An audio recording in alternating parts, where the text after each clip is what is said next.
habría que preguntarse qué es el pensamiento argentino o si hay un pensamiento argentino, dado que hay muchas Argentinas.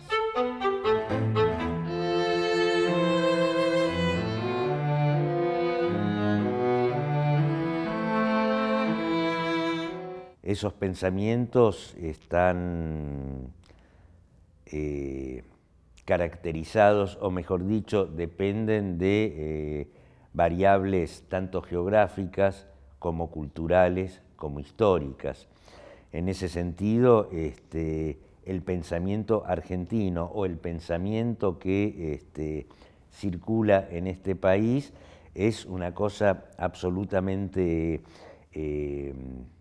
cambiante y absolutamente dinámica, y llega a sintetizarse, y en eso consiste su dinamismo, llega a síntesis a través de una multiplicidad de factores que tienen que ver con incluso elementos que no son argentinos. O sea, el pensamiento argentino es también fruto del pensamiento no argentino. Un ejemplo, digamos, el juego del fútbol, que, digamos, me sale mal cuando lo digo en inglés, pero castellanizado no es solo la castellanización de una palabra, sino la castellanización de un deporte que se convierte en la argentinización de una cultura.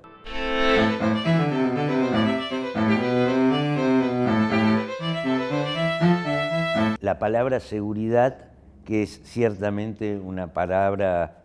abominable que habla por sí sola, es punitiva por sí sola, en realidad ¿a qué se refiere? A la violencia urbana, Y en ese sentido, como tantas otras cosas, los índices de violencia urbana, los sectores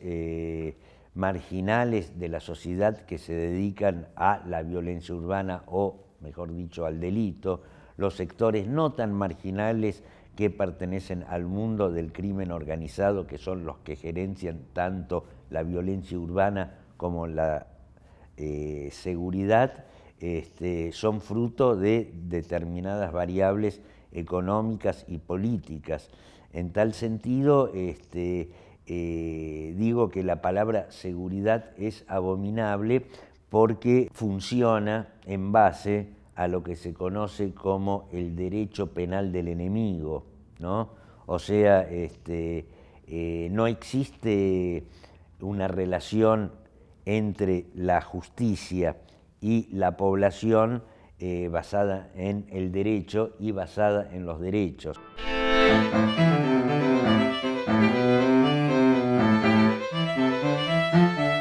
El miedo a la inseguridad y las marchas contra la inseguridad y el pedido de leyes punitivas contra la inseguridad, etcétera, etcétera, etcétera, no es solamente un fenómeno argentino, sino que con ese mismo discurso, digamos, funciona en países inseguros y en países seguros, ¿no? Pero, digamos, con el mismo sentido de alarma. Es lo que yo llamo la construcción del miedo, y la construcción del miedo tiene una regla bastante precisa, que es la construcción del enemigo, y el enemigo por lo general son los pibes pobres.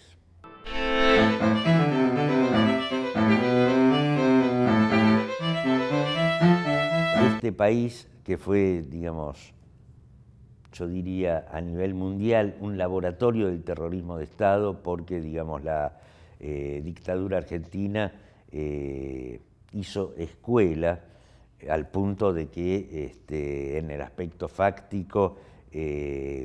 la segunda parte del Plan Cóndor consistió en exportar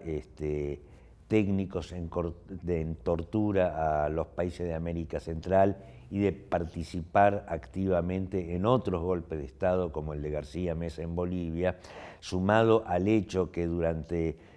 varias décadas los efectos del terrorismo de Estado fueron soslayados por amnistías,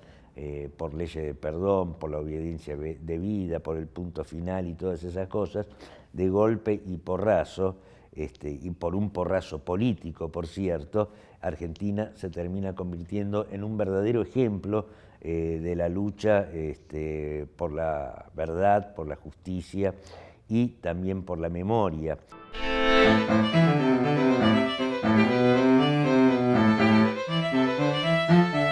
Así como sentamos cierto precedente mundial en los derechos humanos, también sentamos una especie de precedente de cómo sobrevivir en medio de un mundo sacudido e imaginado y concebido según los cánones del capitalismo financiero. En ese sentido hay que hacerse una serie de preguntas y un cuadro de situación, y ese cuadro de situación también tiene que ver con la línea de tiempo. El siglo XX comenzó en 1914 con la Primera Guerra Mundial y termina con la caída del campo socialista. En ese sentido, vivimos en un mundo donde el siglo XX terminó y tal vez el siglo XXI aún no haya comenzado. En ese sentido, vivimos en una especie de purgatorio de la historia, y en ese purgatorio de la historia, en ese lapso de la historia en la cual los modelos hegemónicos que animaron la historia en los años recientes comienzan a entrar en una crisis profunda, sin que se vislumbre cuál va a ser